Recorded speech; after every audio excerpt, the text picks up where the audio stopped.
नमस्कार साथियों, एक बार फिर से स्वागत है आपका अपने यूट्यूब चैनल आकांक्षा डीआई में। इस बेहद ही खास में बात करते हैं करंट अफेयर्स की, साथ ही साथ करते हैं उनका एनालिसिस, जो न केवल आपको करंट इन्फॉर्मेशन देता है, साथ ही साथ उनके कॉन्सेप्ट को, उनके लॉजिक को और क्या रीजन इन सबको वो डिटेल में बताता है, जिससे कि ना आप इस चीज़ों को समझ पाएँ बल्कि अच्छे से सीख पाएँ। तो यदि आप इस तरीके के और भी सेशन को चाहते हैं, आप जुड़िए मेरे यूट्यूब चैनल आकांक्षा डीआई के साथ। इस चैनल पर अगर आप नए हैं, चैनल को लाइक करिए, सब्सक्राइब करिए, शेयर कीजिए और हाँ, बेल आइकन जरूर प्रेस कर लीजिएगा, जिससे कि मेरे द्वारा अपलोड किए गए वीडियोस की नोटिफिकेशन आप तक पहुंच पाएँ और आप सबसे पहले मेरे वीडियो को देख पाएँ। यदि आप इस चैनल पर पुराने हैं तो इसे आप इसी तरीके से अपना प्यार देते रहिए, जिससे केवल ये ना केवल डिजिटल प्लेटफॉर्म ग्रोथ कर सके, बल्कि अन्य लोग भी इसका फ़ायदा उठा सकें और फ्री एजुकेशनल प्लेटफॉर्म जो है, उसमें शिक्षा का जो सभी को अधिकार है वो उनको अच्छे से पहुंच हो सके। तो आज के करंट अफेयर शुरू करने से पहले देखते हैं, अभी हाल ही में क्लाइमेट चेंज परफॉर्मेंस इंडेक्स सीसीपीआई एक रैंकिंग दी गई है, जिसमें भारत ने लगातार तीसरी वर्ष क्या हुआ 10वां स्थान हासिल किया है। तो हम टॉप 10 में बने हुए हैं, ये मान लीजिए। तो इसमें सबसे खासियत वाली बात क्या है कि कोई भी देश ऐसे नहीं हुए हैं जिन्होंने क्लाइमेट के क्षेत्र में अच्छा कार्य किया और टॉप 3 में जगह बनाई हो। तो उनका इतना अच्छा इनफ उनका परफॉर्मेंस नहीं था कि टॉप 3 में आ सकें। तो इस हिसाब से जो नंबर 4 पे आया है वो डेनमार्क है, और वैसे नंबर 1 पे बना हुआ है क्योंकि डेनमार्क नंबर 4 पे, ठीक है। भारत की बात करें तो अब 2014 से लें तो हम 31वें स्थान पे थे, और प्रेजेंट टाइम बात करें तो हम 2020 में हम 10वें में थे, 21 में 10वें में थे और 19 में हम 9वें स्थान पे, ठीक है। तो हमारी स्थिति कहीं न कहीं स्टेबल बनी हुई है। आज ये मुद्दा हमने करंट अफेयर में कवर किया है, तो उनको भी देखेंगे। तो सबसे पहले देखते हैं करंट अफेयर हैं क्या। कर्नाटक सरकार ने इस वर्ष से हर साल 11 नवंबर को, जो अभी कल की डेट है, उसमें पूरे राज्य में ओंको ओबवा जयंती मनाने का निर्णय लिया है। तो देखेंगे कि ओंको ओबवा जयंती मनाने के पीछे जो है कौन महिला जिनके लिए बनाया जा रहा है। इसके अलावा जो प्रतिवर्ष होने वाली एक आकाशीय परिघटना है, जिसको लियोनेट्स उल्कावृष्टि अर्थात लियोनेट मैटर शॉवर कहते हैं, उसकी शुरुआत हो चुकी है। और इस वर्ष की अगर बात की जाए तो यह उल्कावृष्टि 6 नवंबर से 30 नवंबर के मध्य सक्रिय रहेगी। साथ ही साथ 17 नवंबर को इसकी चरम अवस्था की संभावना व्यक्त की गई है। तो जानेंगे कि आखिर उल्कावृष्टि होती क्या है। इसके अलावा आज हम बात करेंगे MP local area development scheme, जिसको एमपी लैंड्स या फिर सांसद स्थानीय क्षेत्र विकास योजना के बारे में बात की जाती है। इसको केंद्रीय मंत्रिमंडल ने फिर बहाल कर दिया है, बीच में रोक दिया गया था। तो क्यों इसको बहाल किया गया, क्यों रोका गया था, इसके बारे में जानकारी इकट्ठी करेंगे। क्लाइमेट चेंज परफॉर्मेंस इंडेक्स, इसकी मैंने ऊपर बात की है, उसके बारे में बात करेंगे, जिसका 17वां संस्करण जारी कर दिया गया है। तो इसके बारे में देखेंगे आखिर क्या आया है। साथ ही साथ आपको पता चाहिए कि दिल्ली जो जिस नदी के किनारे बसा हुआ शहर है वो है यमुना। तो आपसे सीधा क्वेश्चन आता है दिल्ली किस शहर के किनारे बसा हुआ है, यमुना है, ठीक है। तो यमुना में क्या हुआ है कि आपको पता चाहिए, अभी हाल ही में काफी पवित्र त्योहार जिसको आप छठ पूजा के नाम जाने जाते हैं मनाया गया। तो उसमें क्या होता है, उसमें एक रिवाज होती है कि लोग क्या करते हैं, पानी के महिलाएं अक्सर क्या करती हैं, पूजा करने के लिए पानी के अंदर खड़ी होती हैं। तो उस वहां पे देखा गया है कि जो कालिंदी कुंज स्थान है उसके पास में यमुना नदी के कुछ हिस्सों में झाग की परतें तैरती हुई दिखाई पड़ी हैं, जो न केवल काफी हानिकारक होता है बल्कि लोगों ने उसमें स्नान भी किया, आस्था भी दिखाई, लेकिन वो उनके स्वास्थ्य के लिए हानिकारक था। तो इस झाग जो कोई प्रदूषित नदी की अगर कोई कहीं झाग बनता है, जिसको फ्रोथ बोलते हैं, अगर कहीं पे झाग है तो क्या होता है, वो ये इस बात का सूचक होता है नदी के अंदर प्रदूषण बहुत ज्यादा हो गया है। तो इसके बारे में बात करेंगे और देखेंगे कि यहाँ के जो सीएम है अरविंद केजरीवाल जी, उन्होंने क्या स्टेप उठाया है। साथ ही साथ आज हम देखेंगे कि नेपाल के जो सेना प्रमुख हैं जनरल प्रभु राम शर्मा, ठीक है। तो जनरल प्रभु राम शर्मा को भारत के राष्ट्रपति रामनाथ कोविंद द्वारा भारतीय सेना के जनरल के मानद पद से सम्मानित किया गया है। इसके अलावा होम डिटेक्शन कंसोर्टियम द्वारा वैश्विक औद्योगिक नीति सूचकांक अर्थात ग्लोबल ड्रग पॉलिसी इंडेक्स का पहला संस्करण जारी किया है। तो इसके बारे में देखेंगे भारत का क्या स्थिति है। तो सबसे पहले हम देखते हैं उन टॉपिक के बारे में जो यूपीएससी के सिलेबस तो जीएस पेपर 1 से लिंक है, लेकिन अगर आपसे कहीं प्रश्न आता है कि 18वीं सदी से लेकर मध्य से लेकर और वर्तमान समय तक जो आधुनिक भारत का इतिहास है, इसमें कौन सी महत्वपूर्ण घटनाएं और कौन से महत्वपूर्ण व्यक्तित्व हैं, तो इसी में सूरवीर नारी ओंको ओबवा का बात आएगी कि कर्नाटक ने इनकी जयंती मनाने का निर्णय लिया है। तो देखेंगे ओंको ओबवा कौन है। आप देखिए किस तरीके से ये हमें प्रहार करती नजर आ रही हैं, युद्ध हो रहा है। तो क्या हुआ है, ओंको ओबवा के बारे में बात की जाए तो ये एक बहादुर योद्धा महिला है, जिन्होंने 18वीं शताब्दी में हैदर अली की सेना, जो कि उस टाइम पे मैसूर था, अकेले मूसल मूसल मतलब था कन्नड़ भाषा में इसको ओंके बोला जाता है, कि साथ भारत के कर्नाटक राज्य में चित्तौड़ की लड़ाई लड़ी थी। यह चित्तौड़ किले की रक्षा करते हुए वीरगति को प्राप्त हुई। उस समय अगर बात की जाए तो चित्तौड़ शहर मंदकरी नायक का शासन था वहां पर। तो मंदकरी नायक में जो ओंको ओबवा है, इनकी इनकी समाज में योगदान करने के लिए इनकी जयंती मनाने की बात की जा रही है। अगर देखें उनकी विरासत की प्रासंगिकता क्या है, तो ओबवा को कन्नड़ गौरव का प्रतीक माना जाता है। उन्होंने कर्नाटक राज्य की अन्य महिला योद्धाओं के साथ सम्मानित भी इनको किया गया है। कर्नाटक के लोगों द्वारा विशेष रूप से चित्रदुर्ग क्षेत्र में ओंकोको ओबवा के साहस और तेज सोच की प्रशंसा की जाती है। चित्रदुर्ग में एक स्टेडियम का नामकरण भी इनके नाम पर रखा गया है। तो ओंको ओबवा से प्रेरित होकर वर्ष 2018 में चित्रदुर्ग पुलिस ने जिले में महिलाओं की सुरक्षा हेतु और उन्हें शिक्षित करने के लिए ओबवा पदे नामक महिला पुलिस कांस्टेबल के एक दल का गठन किया है। बाद में इस दल को बंगलौर में भी शुरू कर दिया गया है। तो अगर हम देखें ओंको ओबवा के अलावा अगर यहाँ पे बात की जाए तो कर्नाटक में कौन कौन सी महिला योद्धाएं हुई हैं, जिसमें अब्बका रानी, जिनको तटीय कर्नाटक में उल्लास की पहली तुलुब रानी, जिन्होंने पुर्तगालों से लड़ाई लड़ी थी, उनका नाम इसमें अग्रणी है। तो ये आप नीचे जो पिक्चर दिख रहे हैं वो अब्बका रानी की है। इसके अलावा है केल्लाड़ी चेन्नम्मा। तो केल्लाड़ी साम्राज्य की रानी जो मुगल सम्राट औरंगजेब के खिलाफ लड़ने के लिए जानी जाती हैं, वो है केल्लाड़ी चेन्नम्मा। साथ ही साथ है कित्तूर चिन्नम्मा। तो कित्तूर की रानी जो ब्रिटिश इंडिया कंपनी के खिलाफ 1824 में 1824 में विद्रोह के लिए जानी जाती हैं। ये योद्धा कर्नाटक की जो महिलाएं शामिल हैं।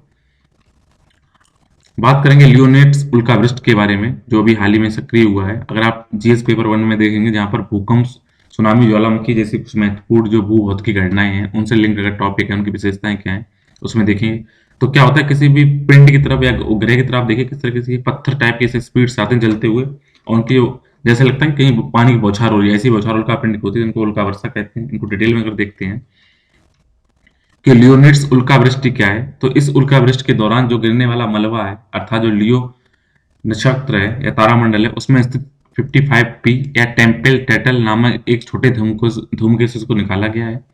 इस धूमकेतु को सूर्य की परिक्रमा करने में 33 वर्ष का समय लगता है। लियोनिड्स को एक प्रमुख उल्कावृष्टि इसलिए माना जाता है क्योंकि सबसे तीव्र गति वाली जो उल्काएं होती हैं, उनकी गति प्राय 71 किलोमीटर प्रति सेकंड के हिसाब से आती है। अगर लियो की बात की जाए तो लियो को इंग्लिश में बोलते हैं सिंह। यहाँ से रास, ये देखिए ये जो शेप बनी हुई है वो शेर के समान है, तो सिंह रास का ये प्रतीक होता है। इसमें जो तारे आप देख रखते हैं, जोस्मा, एलिबा, इसके अलावा जो भी हैं, इन्हीं के हिसाब से रास का निर्धारण किया जाता है। तो देखें आखिर उल्कावृष्टि क्या होती है या उल्का तूफान क्या होता है। ठीक है, तो प्रतिवर्ष क्या होता है, 33 सालों में क्या होता है, लियोनिड शॉवर, जिसको लियोनिड उल्कावृष्टि कहते हैं, ये उल्का तूफान में परिवर्तित हो जाते हैं और इस दौरान हर घंटे सैकड़ों से हजारों उल्काएं देखी जाती हैं। तो मेटर स्टॉर्म जो उल्का तूफान है, तो वो क्या होते हैं, जैसे उल्कावृष्टि हो रही है वो स्पीड से आ रहे हैं, तो वो क्या बन जाते हैं, तूफान। तो उल्का पिंडों के तूफान में प्रति घंटे कम से कम 1000 उल्काएं देखी जाती हैं। वर्ष अगर हम 1966 की बात करें तो एक लियोनिड तूफान में लगभग 15 मिनट की अवधि के दौरान प्रति मिनट हजारों उल्काएं पृथ्वी के वायुमंडल से होकर गिरती हुई दिखाई पड़ी थी। इस प्रकार का आखिरी तूफान वर्ष 2022 में देखा गया था। अब ये इस बार फिर से देखा जा रहा है। तो देखें, बार बार हम देख रहे हैं उल्का वृष्टि होती क्या है। तो उल्का क्या होते हैं, उल्काएं क्या है, सूर्य के चारों ओर अपनी कक्षा में गति करने के दौरान धूमकेतु से बाहर निकलते हुए चट्टानों का बर्फ के टुकड़े होते हैं। मतलब क्या होता है कि अगर कोई पार्टिकल चारों तरफ सूर्य के चक्कर मार रहा है, अगर उसमें से कोई पत्थर टूट के बाहर आ गया है और बाहर कहीं एक तरफ गिरना स्टार्ट किया है गुरुत्वाकर्षण बल के कारण, तो वो होता है उल्का वृष्टि। ठीक है, जब पृथ्वी धूमकेतु या क्षुद्र ग्रह द्वारा छोड़े गए मलबे से होकर गुजरती है तो उल्का वृष्टि घटनाएं देखी जाती हैं। तो बार बार जो चीजें आ रही, तो इसमें एक इंपॉर्टेंट बात है, क्षुद्र ग्रह क्या होते हैं, धूमकेतु क्या होते हैं, उल्का पिंड क्या होते हैं और उल्का क्या होते हैं, मतलब मैटर, मेटेरॉइड, कॉमेट और एस्टेरॉइड क्या होते हैं। सबसे पहले बात करेंगे क्षुद्र ग्रह। तो क्षुद्र ग्रह क्या होते हैं, एक छोटा होता है, निष्क्रिय होता है, जिसमें चट्टानी पिंड होता है जो सूर्य की परिक्रमा करता है। तो आप देख लीजिएगा, ये ऐसे पत्थर टाइप के होते हैं जो जैसे आप पृथ्वी के देखेंगे वहां के बेल्ट में घूम रहे हैं, तो इस तरीके से क्या पत्थर के टुकड़े हैं। अगर हम धूमकेतु की बात की जाए, जो आपने देखा होगा कि तारा टूटता जिसको बोलते हैं अक्सर अक्सर, तो क्या होता है, धूमकेतु जमी हुई गैसें, पत्थर, धूल से निर्मित सूर्य के चारों परिक्रमा करने वाले खगोलीय पिंड है। सूर्य के नजदीक पहुंचने पर इनकी सतह क्या होती है, क्योंकि इसके ऊपर आपने देखा हो गैस है, बर्फ है, तो क्या होता है उसमें क्या होता है, वाष्पन हो जाना, इवापोरेशन होता है, वाष्पन होता है और धूल भरे परिमंडल का निर्माण करते हैं, जिससे कोमा कहा जाता है। कभी कभी ये पूंछ की आकृति में लंबाई से नीचे तरफ बढ़ते हैं। अगर हम उल्का की बात की जाए, मेटेरॉइड की बात की जाए, तो ये आकार में धूमकेतु अथवा क्षुद्र ग्रह जैसे पिंड होते हैं। ये भी सूर्य की परिक्रमा करते हैं। और उल्कापात क्या होता है, जब कोई उल्का यानी कि मेटेरॉइड क्या होता है, पृथ्वी के वायुमंडल में प्रवेश करते हैं और तब पृथ्वी की वायुमंडल की गर्मी से क्या होता है, वो वाष्पित हो जाते हैं। तो उस समय होने वाले जो प्रकाश निकलता है उसको बोलते हैं उल्कापात। इसको टूटता तारा भी कहा जाता है। और उल्का पिंड की बात की जाए तो यह वह उल्का होती है जो सूर्य के जो पृथ्वी के वातावरण में प्रवेश करते समय नष्ट होने से बच जाती हैं और पृथ्वी की सतह पर आकर टकराती हैं, उनको बोलते हैं उल्का पिंड। वो हिस्सा आ गया है। उल्का मतलब ये पृथ्वी के अंदर आ रहे हैं, जल गए तो उल्का है, और पृथ्वी पे आ गए तो उल्का पिंड है। बाकी क्षुद्र ग्रह धूमकेतु के बारे में आपको बता ही दिया है। और उस फैक्ट की बात की जाए तो उल्का वृष्ट में दिखने वाली इस प्रकार की वजह से उल्काओं को शूटिंग स्टार भी कहा जाता है। उल्का पिंड और पृथ्वी के वायुमंडल में मौजूद अणुओं के बीच लगातार जो घर्षण होता है उससे क्या होता है, उसमें आग लग जाती है वहां फ्रिक्शन वजह से। तब वहां पे क्या होता है, वहां प्रकाश जन्म रहता है, इसको शूटिंग स्टार बोलते हैं। इस तरीके से क्या होते हैं, जलते हुए पृथ्वी दिखाई पड़ते हैं।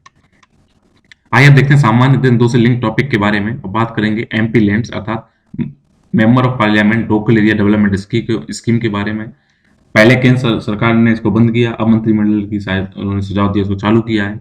ये विषय सामान्य दिन 2 से लिंक टॉपिक से है यूपीएससी के। अगर बाकी अगर संसद और राज्य विधायिकाओं की अगर बात की जाए, उसमें क्या संरचनाएं हैं, क्या क्या उसमें रूल बनते हैं, उनसे अगर टॉपिक लिंक वाच में बात आएगी। तो member of parliament local area development की बात की जाए तो ये योजना एक नए संस्करण में सांसदों को वार्षिक रूप से जो पहले 5 करोड़ रुपया मिलता था, अब उसमें केवल 2 करोड़ रुपया दिया जाएगा।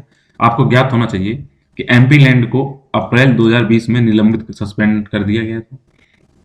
इस योजना के लिए जो निर्धारित राशि थी उसको भारत के समेकित कोष में शामिल कर दिया गया था, अब फिर से चालू की जा रही है। तो इसके अगर बैकग्राउंड की बात की जाए तो सरकार द्वारा अप्रैल 2020 में वित्तीय वर्ष 2020-21 और 21-22 के लिए सांसद स्थानीय क्षेत्र विकास योजना, जिसको एमपी लैंड्स बोला जाता है, को स्थगित करने के लिए तथा इन 2 वर्षों के लिए एमपी लैंड्स की राशि को लोगों की आकस्मिक जरूरतों को पूरा करने के लिए वित्त मंत्रालय के अधिकार में रखने का निर्णय लिया गया था। क्योंकि कोविड-19 जैसी सिचुएशन थी तो उस तरफ ध्यान ज्यादा फोकस करने की कोशिश की गई।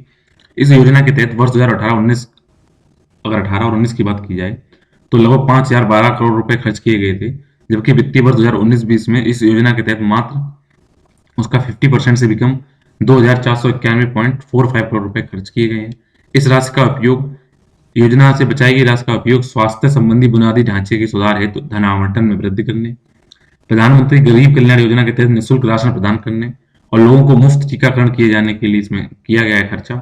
तो अगर देखेंगे एमपी लैंड्स आखिर है क्या, तो इस योजना की शुरुआत 1993 अर्थात 1993 में की गई है, जिसका उद्देश्य जितने भी सांसद हैं उनके संसदीय क्षेत्र के स्थानीय जरूरतों के आधार पर सामुदायिक अवसंरचना के सहित मूलभूत सुविधाओं को और स्थायी सामुदायिक परिसंपत्ति का निर्माण करने के लिए, साथ ही साथ कुछ ऐसी प्रकृति का डेवलपमेंट हो सके जिससे जो वहां के लोकल तंत्र मजबूत हो, उसके सिफारिशों का दावा किया गया है।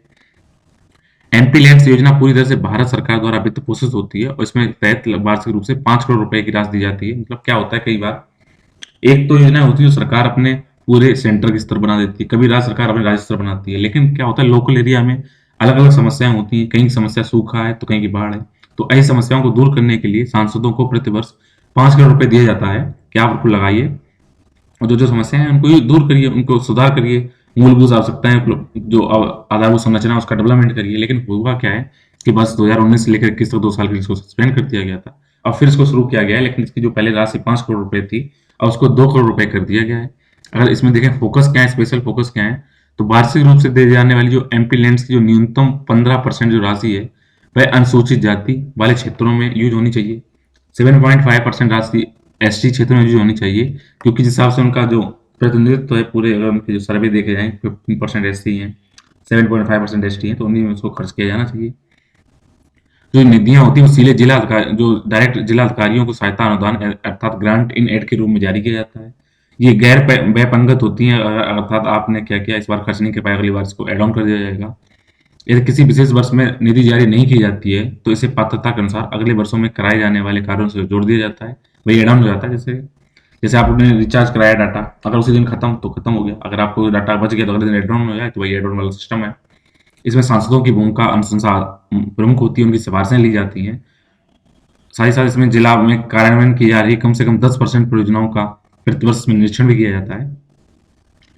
बाकी अगर कार्यों की जैसे अनुशंसा देखी जाए तो लोकसभा सदस्य अपने संबंधित निर्वाचन जो क्षेत्र होते हैं एमपी के, उसमें कराए जाने वाले कार्यों की सिफारिश कर सकते हैं। राज्यसभा के जो राज्यसभा चुन के आते हैं वो किसी जिले विशेष से होते नहीं है, वो उस संबंधित राज्य में कहीं भी कार्यों की सिफारिश कर सकते हैं। यानी कि जो सांसद है चुन के गया है वो अपने जिले में करेगा, राज्यसभा का अगर सांसद है वो उस राज्य के किसी भी क्षेत्र में कर सकता है। साथ लोकसभा और राज्यसभा जो नॉमिनेटेड सदस्य होते हैं वो देश में कहीं भी क्या कर सकते हैं, अपने कार्यों का चयन कर सकते हैं। इस तरह की बात की गई है। आइए अब टॉपिक कवर करते हैं सामान्य अध्ययन 3 से लिंक के बारे में, और बात होगी पर्यावरण के संरक्षण प्रदूषण के बारे में। क्लाइमेट चेंज परफॉर्मेंस इंडेक्स जारी किया गया है, 7वां संस्करण जारी किया गया है। अगर इसको वर्ल्ड मैप में अगर आप देखिए तो रिजल्ट में जहां पर ग्रीन कलर है वो अच्छा सुधार दिखा रहा है, जबकि जो रेड है वो वेरी लो सुधार दिखा रहा है, और जो आपका ब्राउन कलर में दिख रहा है वो नॉट इंक्लूडेड है। इस तरीके से भारत की स्थिति भी सही है, यूरोपीय कंट्री थोड़े सही है, जबकि अमेरिका को इसमें वेरी लो में दिखाया गया है, रसिया को दिखाया गया है, चाइना लो में है, अफ्रीका इसमें शामिल ही नहीं किया गया है, ब्राज़ील वगैरह मीडियम में है। तो अगर देखें क्लाइमेट चेंज जो आपका यहाँ पे जो स्टार्ट किया गया है आपका परफॉर्मेंस इंडेक्स, इसको देखें अगर सबसे पहले क्वेश्चन आएगा कि क्लाइमेट चेंज परफॉर्मेंस इंडेक्स जारी कौन करता है। इसको German watch plus new climate institute साथ साथ क्लाइमेट एक्शन नेटवर्क द्वारा मिलकर बनाया जाता है। इसमें ध्यान नाम याद रखिए, जर्मन वॉच इंपॉर्टेंट है।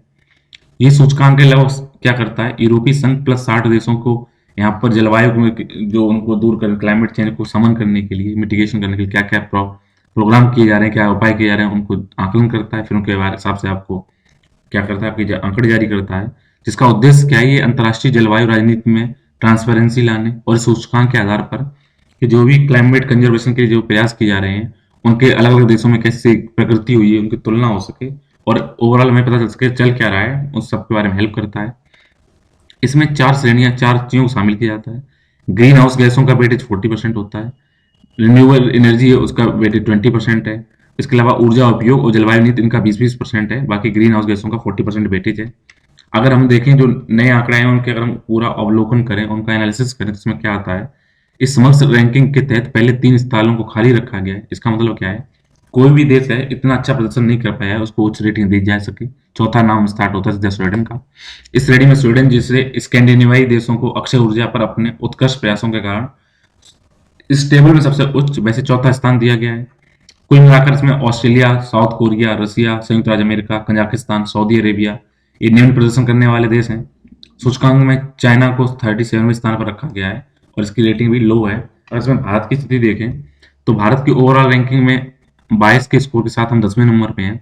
भारत को समग्र रूप से उच्च प्रदर्शनकर्ता की श्रेणी में रखा गया है, किंतु अगर हम देखें रिन्यूएबल एनर्जी की बात करें इसमें हम मीडियम स्टेज पे हैं। इसमें भारत को प्रति व्यक्ति अपेक्षाकृत कम उत्सर्जन हो रहा है, उसका लाभ मिलता है कि हम इतना ज़्यादा एनर्जी यूज नहीं करते हैं। तो इस रैंक को देखें, ग्रीन कलर वाले में अच्छा कार्य किया है। हम कहाँ पे हैं, हम 10वें स्थान पर हैं। इस रैंकिंग के हिसाब से क्या है, स्वीडन टॉप कर गया है, लेकिन फिर भी चौथे स्थान पे। बाकी जो आप नीचे देख रहे हैं यूनाइटेड स्टेट्स, सऊदी अरेबिया सब नीचे स्थान पर बने हुए हैं।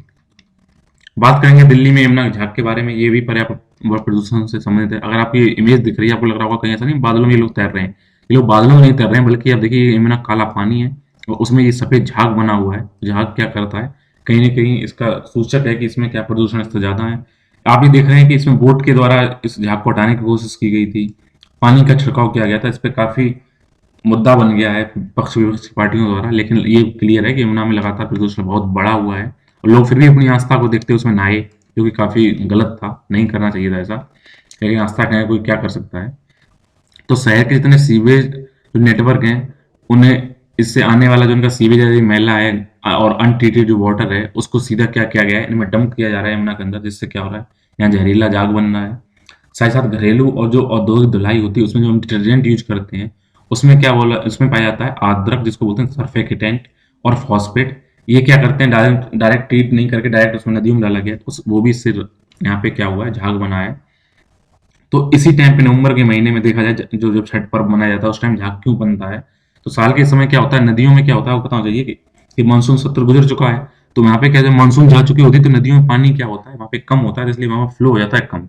इससे क्या होता है, जो प्रदूषक हैं वो सही से क्या करते हैं, जल में घुल नहीं पाते हैं और साथ ही साथ क्या करते हैं, वो ऊपर से तैरना स्टार्ट कर देते हैं। इसके अलावा जो ओखला के पास जो बैराज है उसमें जो विक्षोभ हो रहे हैं उसके कारण फास्फेट झाग उत्पन्न होता है, इससे और मैनेज बन जाता है।